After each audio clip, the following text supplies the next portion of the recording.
I'm Becky Dayton from the Vermont Bookshop, and we are here tonight as part of what I really hope will be a regular monthly series of Vermont author events.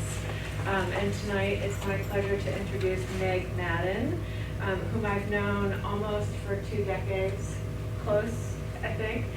Meg is a Middlebury native, and she is a photographer and mycology advocate, is what you said, and writer. And I think Meg will speak much more articulately about what she does and what she knows.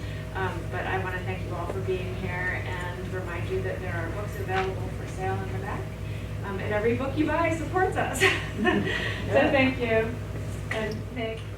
So in July of 2021, I opened up my Instagram account and found a message from Hachette Book Group, one of the largest publishers in the world, with a message saying, "We'd love you to write a book about mushrooms." And I pinched myself about 1,000 times before I wrote back and I said, yeah, sure, that'd be great. So it was a really long process, lots of manuscripts back and forth, and they asked me to write a book basically that would appeal to novices all the way up through experts, and here's the number of words we want, and just write whatever you want. So that was kind of hard because I have a lot of mycological knowledge knocking around in my head, and so I tell people it wasn't so much a matter of what to write, but what not to write. And so my book just came out today, and it's been 1 year and 8 months between when they asked me and when it's available to everyone. So there's copies, short, Ashley said, the short, yeah, it felt like forever. But anyway, so I'm here. I am a mushroom photographer, and I have some slides to share with you. Ta-da! All right, so there I am in my native habitat. This is the place where I'm happiest, out in the woods, finding mushrooms. And let me see.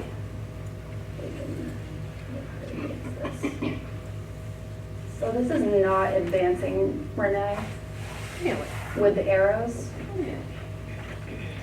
Hang on a sec.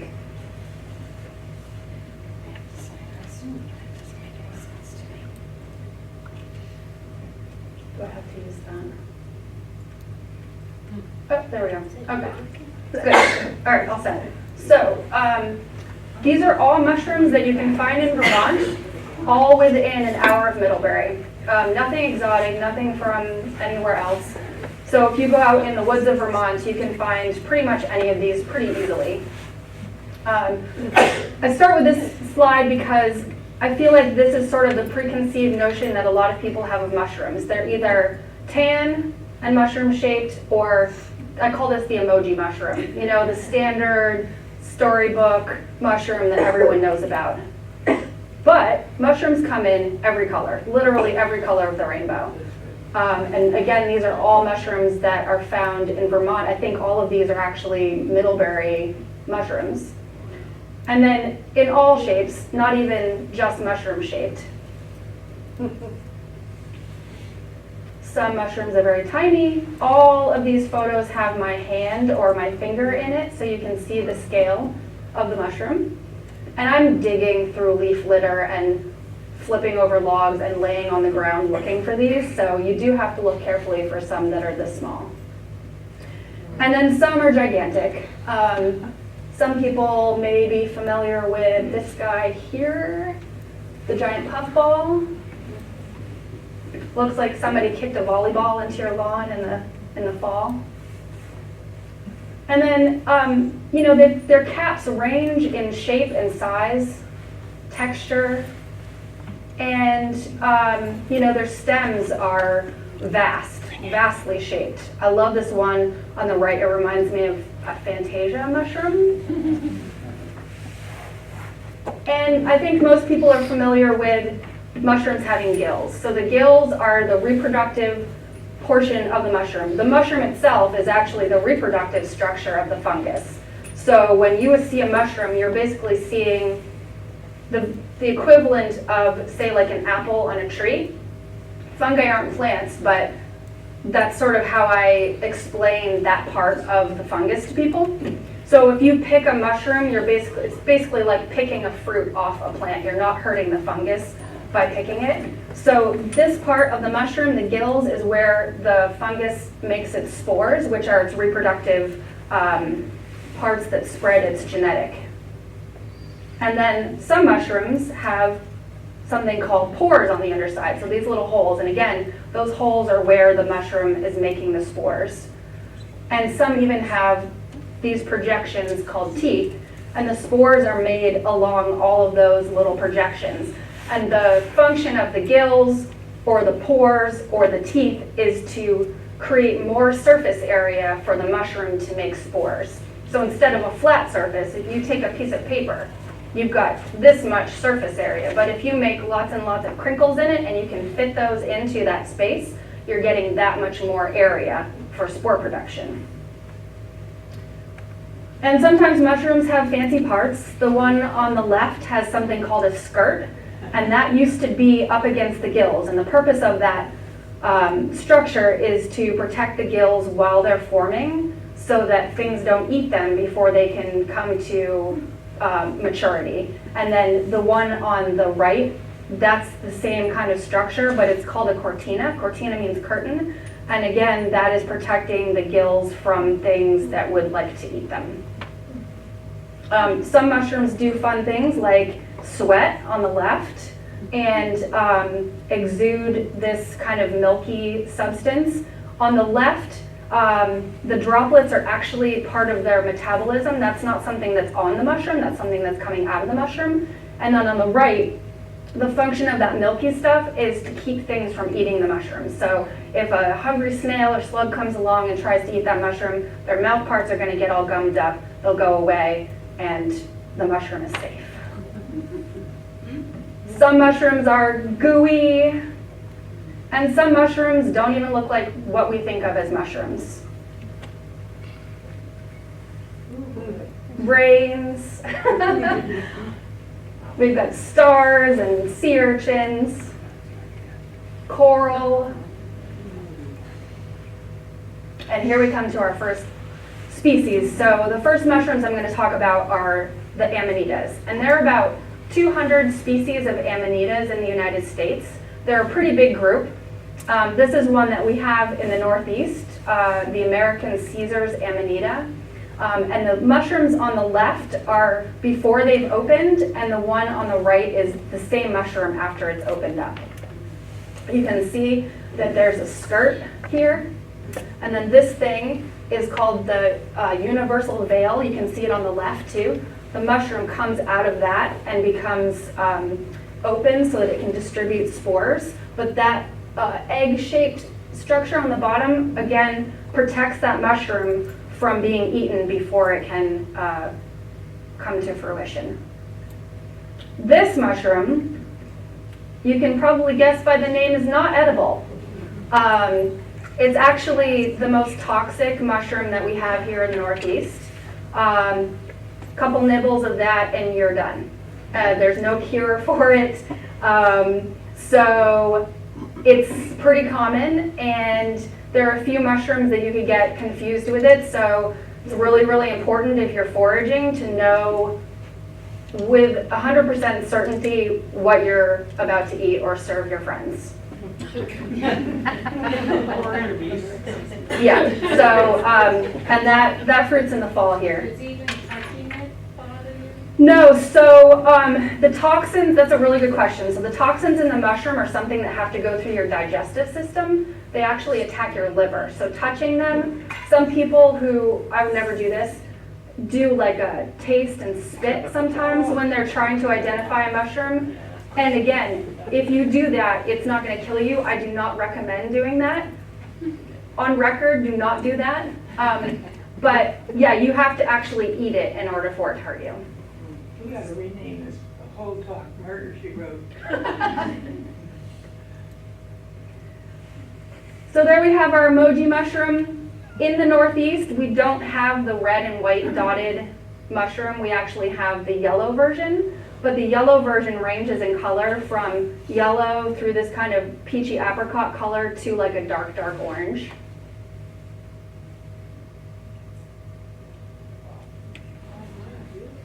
And the black trumpet, these are an edible mushroom, really, really hard to find, and it's not so much that they're uncommon, it's that they look like the forest floor. They're dark, they look like the shadows, they look like crumpled leaves. I tell people, I usually find these when I'm bent down looking at another mushroom and I realize that there's one of these right next to it. And I tell people, if you see one, hold still, look around, and let your eyes sort of adjust to your environment, because oftentimes there are dozens, if not hundreds of these in one spot. And you don't want to walk around and trample them all before you realize that they're there. But these are absolutely delicious. They're sort of smoky and chocolatey and just delicious. This is the bear's head tooth. You may be familiar with a mushroom called lion's mane. You can actually buy lion's mane at the food co-op. It's widely cultivated. It's also used medicinally for brain health and nervous system repair. But we don't have the lion's mane here. We have its cousin, the bear's head tooth. So they're actually in the same genus and they just look a little bit different. And again, those spines are where the mushroom is making its spores. So it doesn't have gills, it has those spiny projections. Edible? Edible, yes. Another cousin, this is the coral tooth mushroom. Again, it's in the same genus, but it has a different form. This one is much tighter packed. It's more of like an icicle form, and then this one looks more like a coral. Also edible. This is the bluet or the wood bluet, and bluet doesn't come from the color of it. I can't remember what bluet means. It's a British thing. But the fun thing about this mushroom is that when it runs out of food, so basically this mushroom decomposes leaf litter for its nutrients. And when it runs out of that type of nutrient, it invades bacterial colonies in the soil and liquefies them into soup. And that is what it eats when it runs out of leaves. Innocent looking thing. This is the bird's nest fungus, and you can see why. I like the little red F in the picture on the left because you can kind of get a sense of the scale of the mushroom. They're tiny, like the size of your fingertip. And the fun thing is, these things that look like eggs are actually called peridioles, and the spores are inside these eggs. And these are designed so that when rain hits them, it splashes the eggs out of the cups and they land up to 3 or 4 feet away, stick to something, and then they can germinate and make more mushrooms.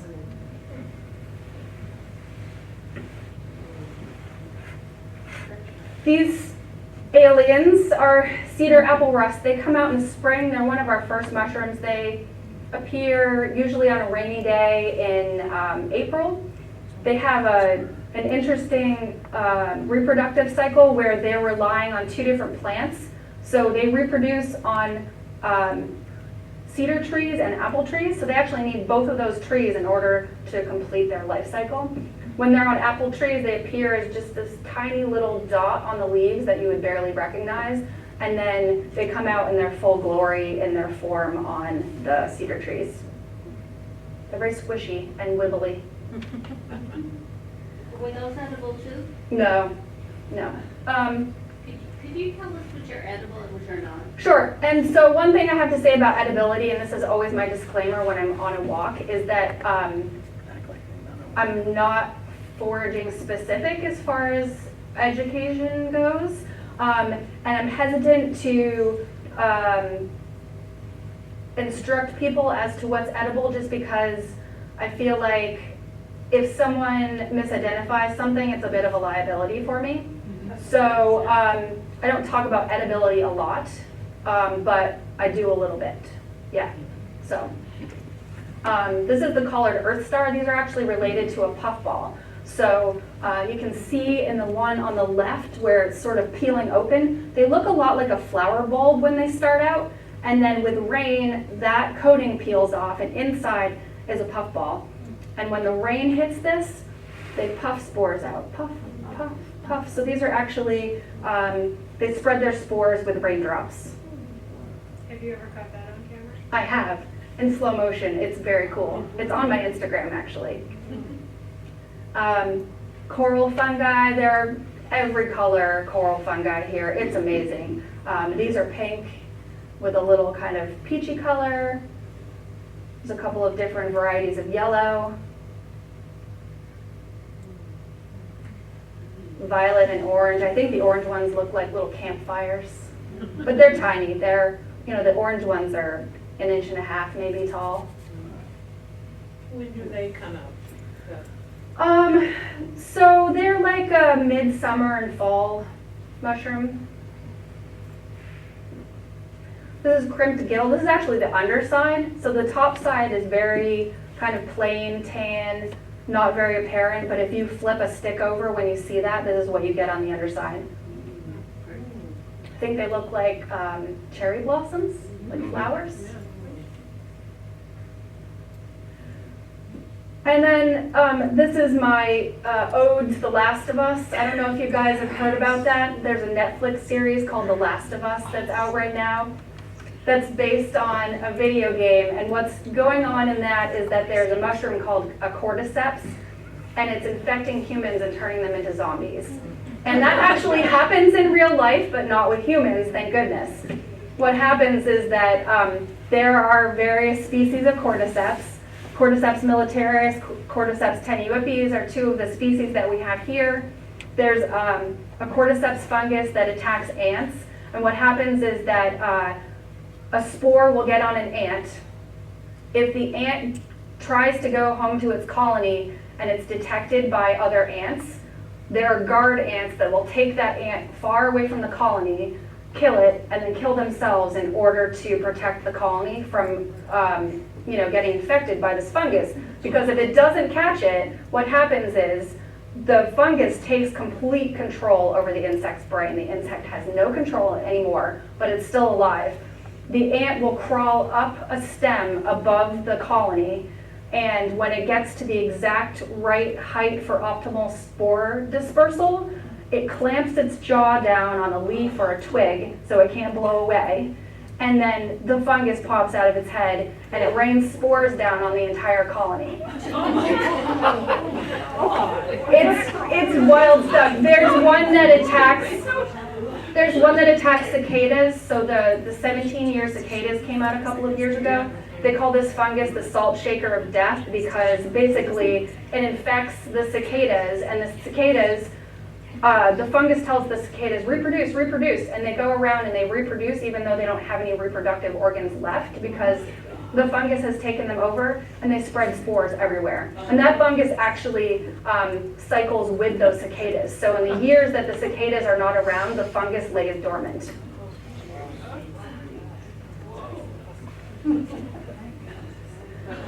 Decorated foliota. This is pretty rare. I've only ever seen it twice. And I call it the fuzzy leg warmer mushroom. Very scientific.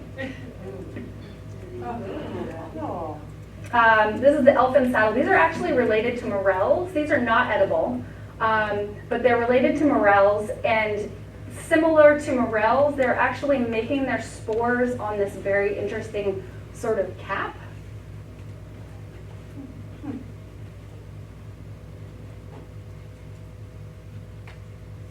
So you know the skinny little white mushrooms that you can buy at the supermarket or you find in Asian restaurants? That is the same mushroom as this. But in cultivation, they grow them in tubes, so they're confined under low oxygen environments. They pump in CO2 and they deprive them of light, and that causes them to grow tall and thin and white. This is how they are as Mother Nature intended. Much more beautiful. And much less tortured. But generally is edible. Yeah, they're slimy. It's slimy. I mean, you can eat them, but, you know, it's kind of a texture commitment. Yeah. I just love these. They're one of the cup fungi. They make their spores inside this cup, but they have these really cool hairs. I have eyelash envy when I see these. I have wimpy eyelashes. My daughter got the good eyelashes. Oops, not too far. This is the fan-shaped jelly fungus. These pop out on conifer logs after a rain. They are used in Asian food as a coloring and a texture element. They're kind of like very chewy gummy candies. And this is the gill polypore. I love showing this mushroom because a lot of people are familiar with a mushroom called a turkey tail, which looks a lot like that on the left. But turkey tails, if you turn a turkey tail over, it has a very, they have teeny tiny little pores on the bottom side. They almost appear smooth. If you turn these over, this is what you find on the underside. About how big are these? So these, you know, they're about like that. They're a few inches across. And then that whole thing was, you know, it's pretty big. But I tell people, especially if you're trying to ID mushrooms or you're putting up mushroom observations on something like iNaturalist, you should always take a photo or look at the top and the bottom because you never know what's underneath.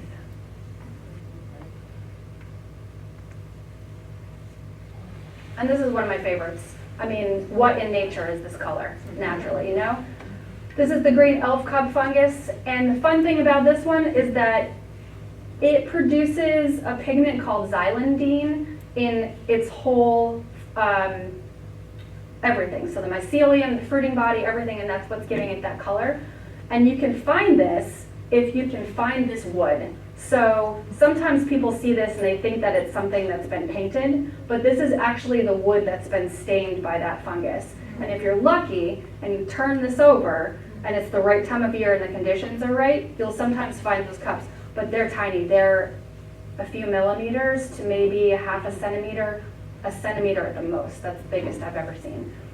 This wood has been used historically in woodworking for inlay in like decorative boxes. It doesn't usually have very much integrity to it. It's usually pretty well rotted, but sometimes you can find big enough pieces for something decorative. And then the fashion industry, the textile industry is actually looking at this pigment as an eco alternative to some of the more toxic chemicals that are used to produce this color.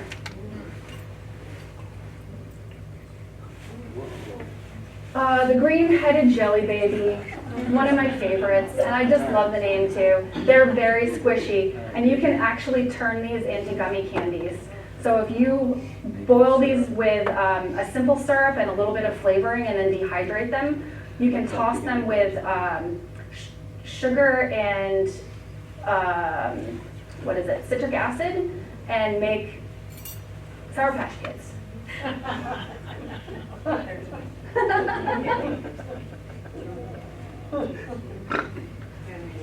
Head of the Woods. These come out in October and November here in Vermont. If anybody knows where one is, they will never ever tell you because they're that prized, they're delicious, and that is one mushroom right there. They usually grow around oak trees, but I've also found them around maple trees. That's my happy face. The name Grifola frondosa means frondy, so like the texture of this. And the Japanese name is maitake, and maitake means dancing mushroom. And some theories are that it describes the texture of the mushroom, that it's sort of dancing. I think it's more like what the forager does when they find one. Where did you get that? I'm not telling you. Shaggy manes, they pop up in lawns everywhere in the fall after a rain. It's doing this fun thing called deliquescing, and deliquescing is a process by which the mushroom digests itself. So the spores are way up inside the cap, and there's no way that they can disperse on the air current. And so they actually melt themselves from the bottom up. You can see it dripping here until they're just goo, and that black goo actually has all their spores in it. You can use this black goo as ink. You guys know the book Entangled Life by Merlin Sheldrake? Yes. All of the illustrations in that book were drawn with Shaggy Mane ink cap ink. Another fun fact about this one is that even though this is one of the most fragile mushrooms, it tears apart easily, it melts itself, it's gone within 24 hours. These are so strong, the vertical force of this mushroom is so strong that it can bust through asphalt and lift paving stones. Oh, okay. Jack-o'-lantern mushrooms. Not only are they orange, but they actually glow in the dark. So they're bioluminescent, and the chemicals in this mushroom that cause it to bioluminesce are the same chemicals in fireflies. It's actually an oxidation, so the chemical reacts with oxygen and makes the light. They don't glow enough that you can read by them, but if you find some and you're brave enough to go out in the woods on a dark night, which I've done, which was terrifying, but it was so worth it, and you let your eyes adjust, they do glow a very faint green, and it's very cool.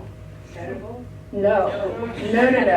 So people somehow get these confused with chicken of the woods. Does anybody know that mushroom?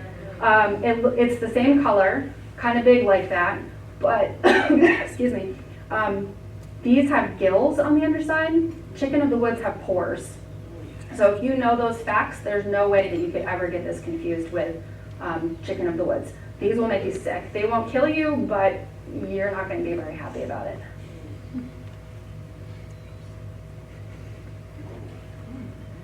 And actually, Ashley, I found them near your house, up the road from you. I'm not surprised. Yeah. Indigo milk caps. Edible or not? No. Yes, they're delicious. I can tell you that because there's no other mushroom around here that you could confuse with this mushroom.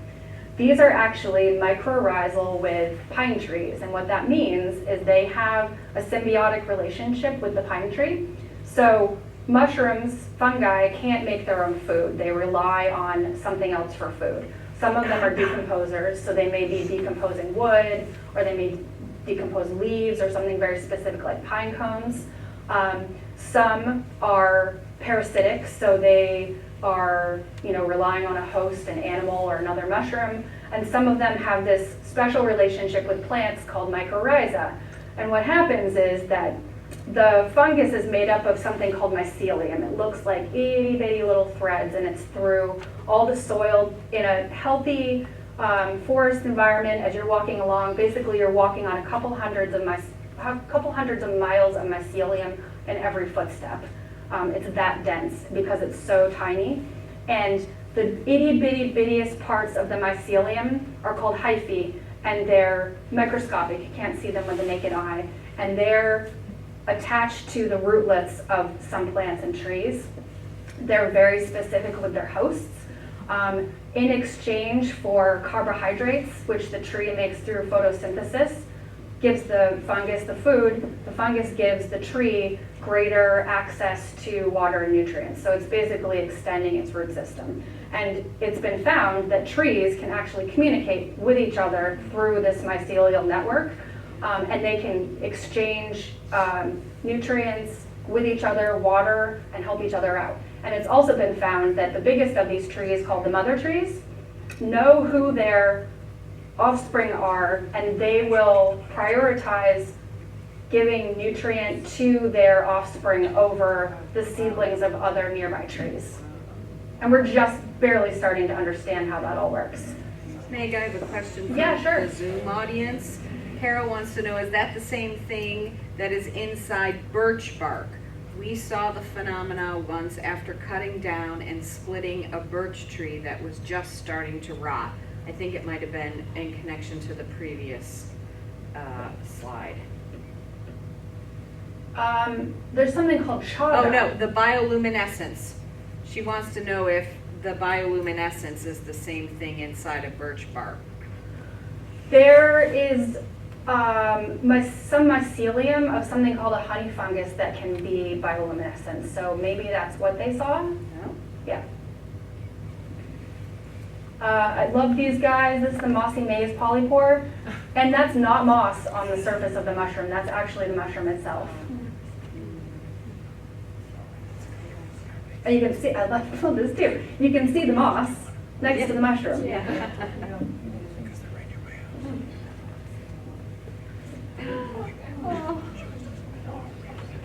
These are like the cutest mushrooms that I find. The scientific name Microstoma flocosum means fuzzy small mouth, basically. Are you actually on your hands and knees when you find things this small? Yes, definitely. And these grow on teeny tiny rotting sticks in the leaf litter. So if you're walking along, you're never going to see these. You actually have to get down and be picking through. And if I wanted to try to find one of these, when would I be looking? Late June and early July, at the same time that the chanterelles come out. I found these while I was gathering chanterelles. This is the bleeding fairy helmet. There are quite a few species of Mycena. This is the genus from the genus Mycena. They also are bioluminescent. These are so vaguely bioluminescent that you actually can't see it. There are special scientific instruments that can pick up on the bioluminescent. But this genus has the most species of bioluminescent fungi in the world. There are places in the tropics where if you walk into the jungle at night and you let your eyes adjust, there are bioluminescent fungi everywhere. And most of them are in this genus. These are called bleeding fairy helmets because if you nick the cap on these or break the stem, they actually exude a liquid that looks like droplets of blood. Why are they bioluminescent? What does that do for them? That's a really good question. The question was, what does bioluminescent do for the mushroom? Is there something advantageous for the fungus? It's up in the air at this point. Some speculate that it may attract night pollinators, so something that would carry its spores away. And there's another theory that in our metabolism, our byproduct, one of our byproducts as a human is heat. And it could be just that the byproduct of fungal metabolism is light instead of heat. So we're not quite sure yet. The photo on the left was on the cover of Northern Woodlands magazine this summer. This is another species in that same genus. These are orange mycena, and you'll see these all over. This is a very, very common mushroom in Vermont right after a rain. Oyster mushrooms. Again, you can find these in the supermarket. A lot of people are familiar with oyster mushrooms, but they also grow wild here, and there are a few different species.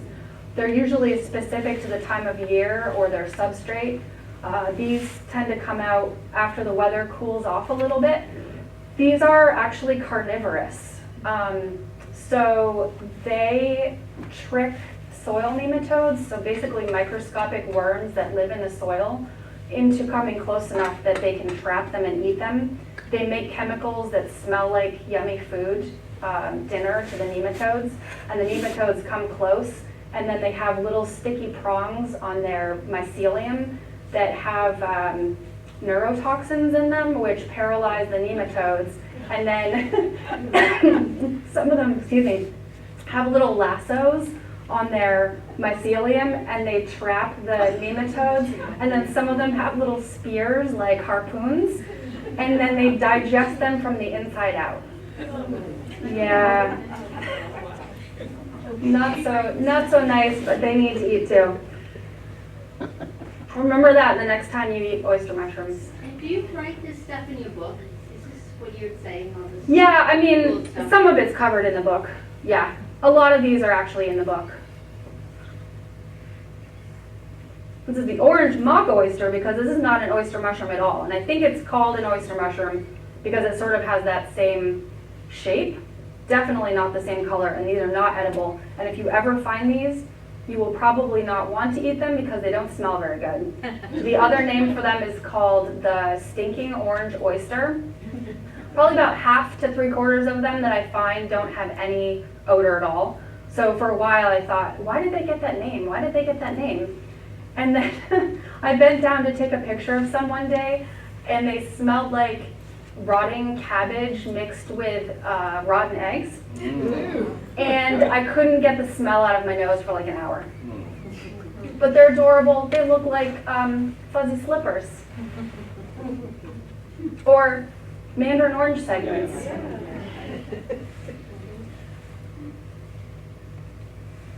Pholiota are a genus of very highly textured mushrooms.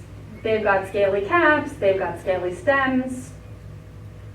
This is another variety. These are the same mushroom. This is it on the left when it's a little bit dry, and then this is it when it's been rained on. They get very sticky, and these little bits are the same as those kind of spotty scales on the cap. When they get wet, these scales sort of melt and end up as just part of the goo.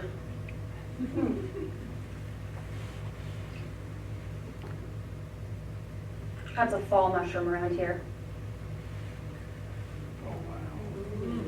This is the baby cousin of the giant puffball that we saw earlier. These are about half the size of a golf ball, probably at the biggest. When these warty scales come off, they leave that really beautiful texture that looks kind of like a coral.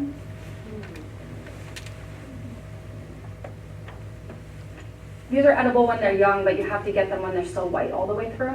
And you have to make sure that they're a puffball, because there are things like amanita eggs that look kind of like this. But if you cut into a puffball, it will just be kind of like white, spongy texture inside. If you cut into it and there's a baby mushroom in there, do not eat it.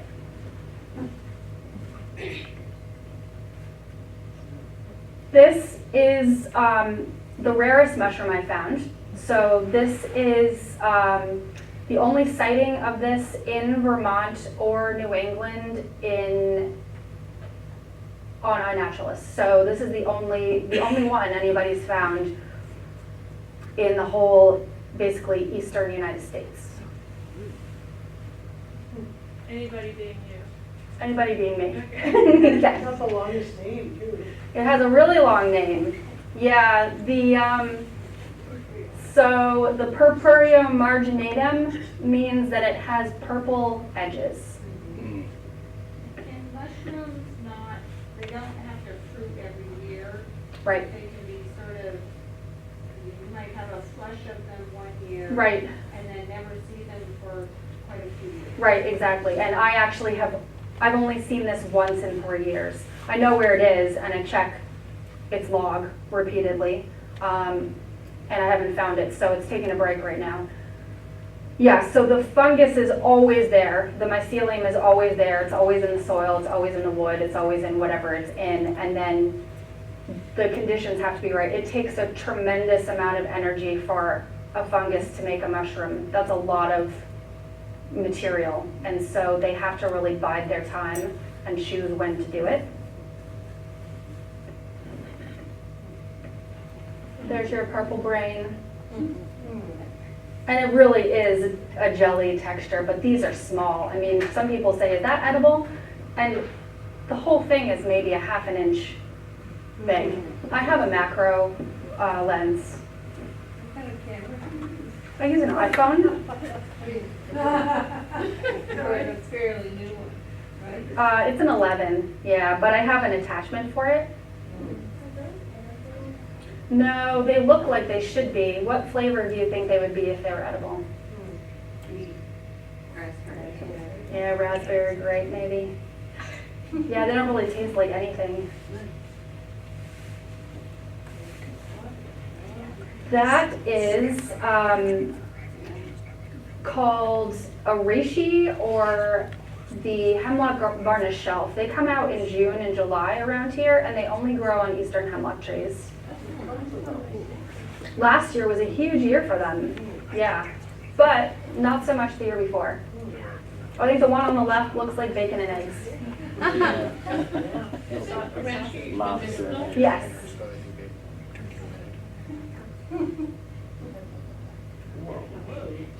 This is an interesting mushroom. So these are called rooting shanks or beech rooters, and look at the size of that stem. It's huge. And on this, that part right there is that stem, and the rest of it is all from underground. So this isn't actually a root, it's actually an extension of the stem. And what this allows this mushroom to do is access organic matter that's deep into the soil. So it doesn't have to rely on surface rotting things. It can go down, down, down into the ground and access probably things that other mushrooms can't, so they're not in high competition with other fungi. I love that one. Split gills. This is actually the underside of the split gill. Lots of fun facts about this one. Not edible. Some countries eat them. They're a little bit tough, but they put them in a kind of pancake in India. These are a modified gill when there's enough moisture around, they open up. So you can see that there's a split here. When conditions are dry, they close up, and what that allows the mushroom to do is conserve its energy for when conditions are optimal for it to reproduce. So when it's dry, they close up, they kind of hibernate, and then when conditions are right, when it's moist, when their spores would disperse and be more likely to germinate, they open up. There's kind of a fuzzy, hairy texture around the outside and on the underside that acts sort of like a sponge. These have something like 28,000 different mating types. So whereas humans have 2, A and B, X and Y, these guys have 28,000. So what that means is that as far as reproductive success, they can meet up with another spore from another split gill and be 100% compatible with that other spore. So it enables them to have that kind of reproductive success. How people know this, I don't know, but somebody figured that out. And these are found on every continent on Earth except Antarctica, just because there's not enough wood for them to grow on. There are your turkey tails. A lot of people are familiar with turkey tails. They're pretty common. Again, you can find them all over the world, anywhere that there's wood. And they come in a lot of colors. So Trametes in the genus name refers to the fact that they're thin, and versicolor means multicolored or many colors. I don't know of any other mushroom that is one single species but comes in lots of colors. Usually when a mushroom comes in multiple colors, it's different species. But these guys can come in lots and lots of colors, including blue. So is it something about what they're growing on or the nutrients they get that makes? Like terroir, maybe, Yeah. something like that. Yeah, I wonder, because I've found the blue ones in a couple of places where they seem to be, there are a lot of blue ones, and then not so much in other places. So I do wonder if it has to do with some minerals or something in the soil. Yeah, and then on the left, that green color is actually coming from algae that's colonizing the surface of the mushroom. So the green isn't from the mushroom, it's from algae. The algae isn't helping it, it's not hurting it, it's just a place for it to be and photosynthesize.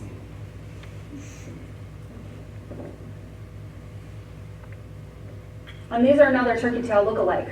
So where I was saying earlier, look at the underside, this is a perfect example of that. So that one on the left looks a lot like that one on the left. But if you flip this one over, it's purple on the underside.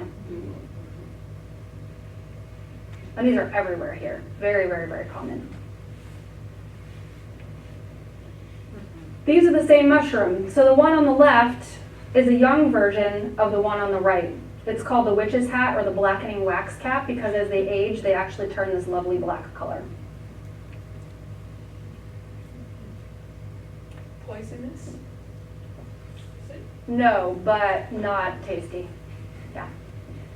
Here's another mushroom in the same genus. This is the scarlet wax cap. These come in lots of colors. Reds, oranges, yellows, and pink.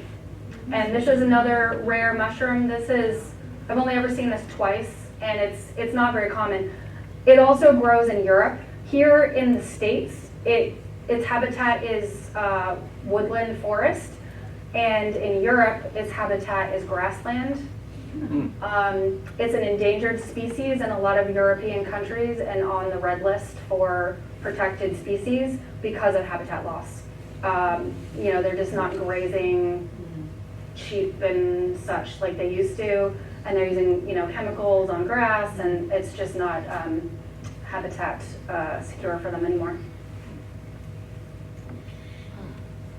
Purple mushrooms are always fun to find. This is the biscuit violet court or the spotted violet court, and the spotted comes from these spots on the top. When they age, they get this fun kind of tie-dye color. If you look really closely at this is actually the reflection of the trees in the forest. That's how shiny they are.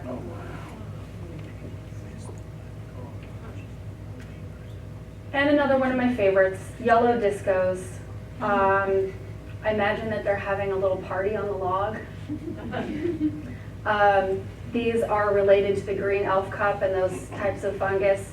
The spores are produced on this surface here. And those are tiny. Those are the size of a couple of millimeters across. They're not edible. I mean, no, you'd have to eat a whole lot of them to get full because they're tiny. They're like, how big are they? Like a sprinkle. Very small. That actually might be, one more. Yellow unicorn entaloma. You can see how it got its name. Unicorns are real. And they're right here in Vermont. And that is my show.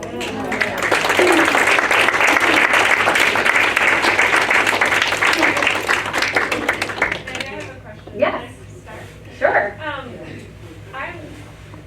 I'm amazed at the quantity of knowledge you have acquired, and I'm curious to know what the process was by which you knew about that, because this was new to you. Yeah, so I actually have a background in horticulture. I was a cut flower grower for 12 years. And then I stumbled into entomology. I worked with mosquitoes for another 5 years.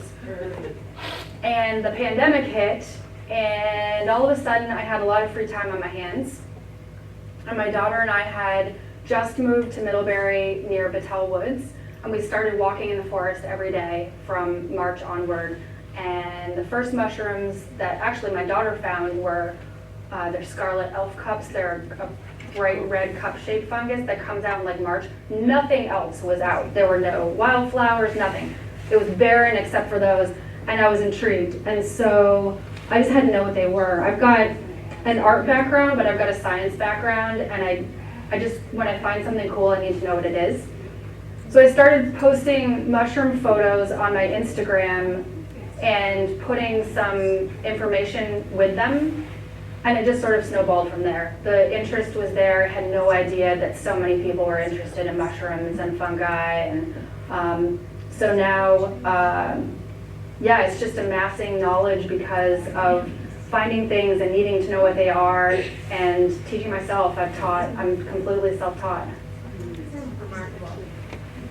Amazing. Any more questions? Yeah. Is your book arranged by season or color or? No, the book is arranged alphabetically. Anybody? Questions? Yes. What is exciting about mushrooms to you? Why? Oh my gosh, what isn't exciting about mushrooms? How much longer do we have? I've all night. Well, first of all, I think they're interesting looking. So I sort of see mushrooms as the interesting packaging that draws people in. So when I'm posting on Instagram, I start out with, you know, a photo of a beautiful mushroom, and then it catches someone's attention, and they stop and they read about it. And that's sort of my methodology in getting people interested in and learning more about fungi. So there's that aspect of it. It's sort of like going in the store and not knowing what bottle of wine to buy, and you buy the one with the best label. Yeah. You know, I sort of related to that. And then they have so many interesting roles. You know, they can be decomposers. If there were no mushrooms, we would be under mountains and mountains of every tree and leaf that ever died. Fungi are the only multicellular organism that can break down lignin. Lignin is the hard part of trees that gives them their structure. And not only that, but the nutrients would never cycle back into the environment where other organisms could use them. So they're absolutely essential in that way. And then there's the whole mycorrhizal relationship that they have with plants. 90%, something like 90% of the plants on the earth are in a mycorrhizal relationship with fungi and rely on them for, you know, sharing nutrients.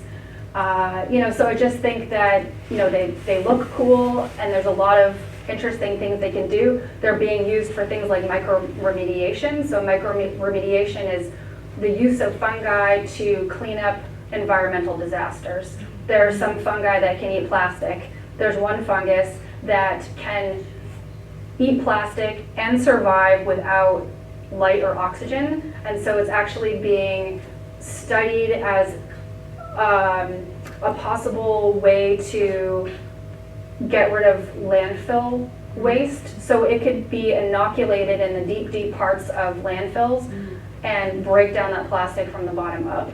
Oyster mushrooms actually eat plastic. They can eat plastic. And then they can even clean up oil spills, heavy metals in the soil, and radiation. Yeah. Yeah, and I mean, just as a food source, I think at some point we're going to need to look at fungi a little more carefully as far as, you know, a sustainable protein source. Yeah.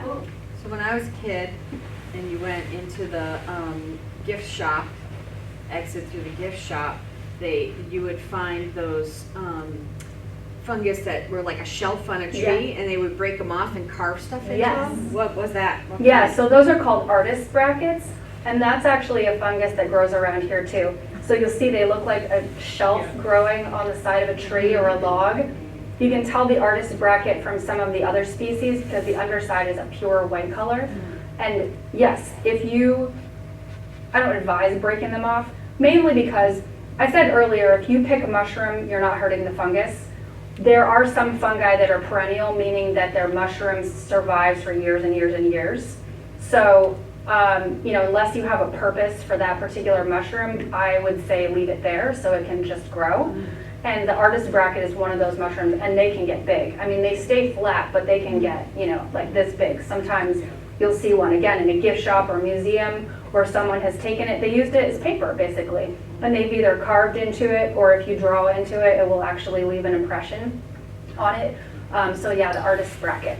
Thank you. Yeah. Yes. Okay, so I have tried to collect mushrooms that are edible, and I have all my books, and I bring them inside, and I start looking through the book, and I all of a sudden come to that place where it's probably in this page, but there are so many choices that I give it up. Yeah. So is there anything online now that Well, giving up at that point is the smart thing to do because, like I said, if you're not 100% sure, you definitely shouldn't eat it. There was that purple mushroom early on with the wood bluet. That's an edible mushroom, but it looks a lot like some of the purple mushrooms around here that are not edible. They wouldn't kill you, but, you know, they would make you pretty sick.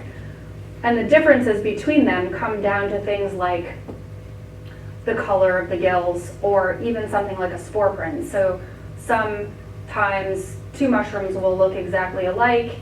If you can't tell what they are, there's a way to cut the stem off. You put the mushroom face down on a piece of paper and leave it overnight. and it will deposit its spores on the paper and leave the pattern of the gills.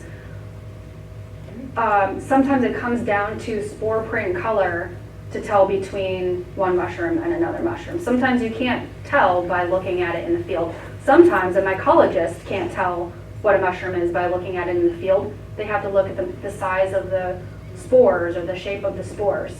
There are a lot of mushrooms that I call LBMs, or little brown mushrooms. And they're, you know, literally, I could not tell you what that is until I brought it inside and looked at it under a microscope.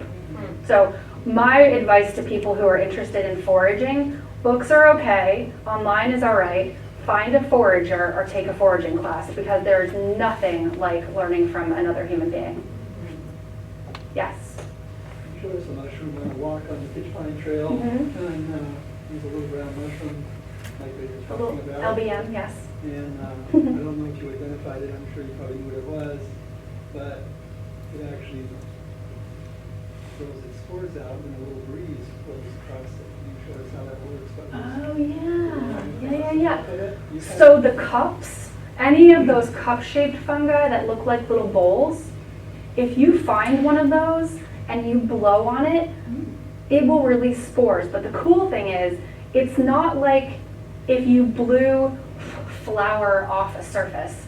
The spores are not on the surface of that mushroom. They're actually in the surface of the mushroom. What's happening is that by blowing on it, it's replicating a breeze, and it's triggering the mushroom to release its spores. So when you do that, there's a hesitation. There's a second before it releases. So it's not like, there go the spores. You blow, there go the spores, because it's triggering that mushroom to release its spores because it knows that there's a breeze.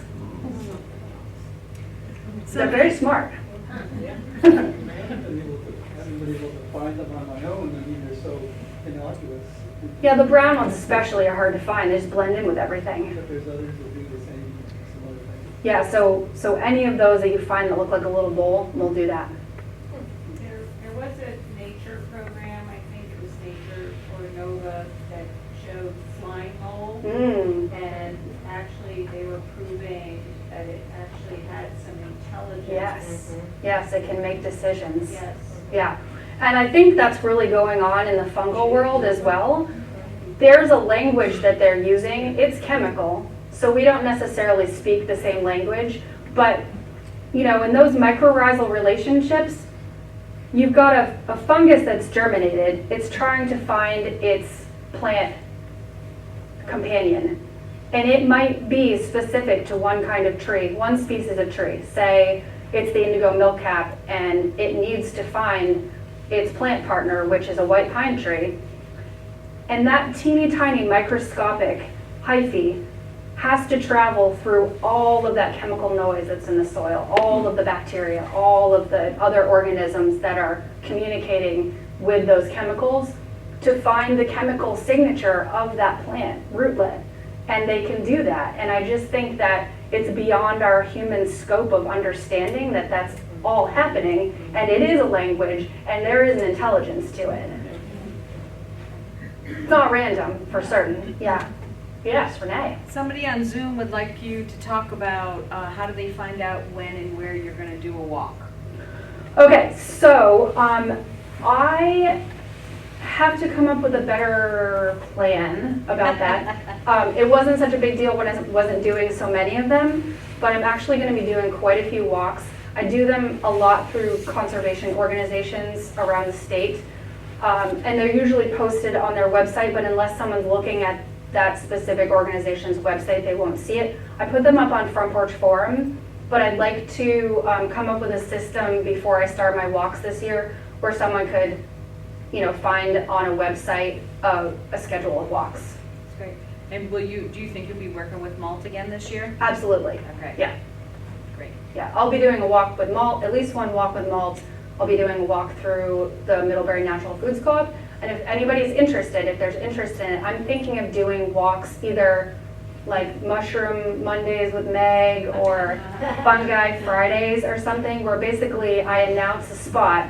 Hey, we're meeting at Battelle Woods at this time on this day, or Wright Park, or, you know, Silver Lake Trail or something. Small fee, show up and we take a walk for a couple of hours. Greek Freddy Eddie Andy. Yeah, so anyway, plans, Thank you. yes. That would be silly. Anybody else? Yes. Do you know the other names of the walk? Yeah, so there are lots and lots that I have planned. And I don't know if somebody in your house keeps track of Front Porch Forum, but I do post my walks on Front Porch Forum. And there will be one, if you go to the Middlebury Area Land Trust site, the MALT site, that's on their schedule already. Yeah. So there are going to be a lot of opportunities if you want to go for a walk with me. Yeah. Anybody else? Questions? Thoughts? Thank you, Meg. Yeah, absolutely.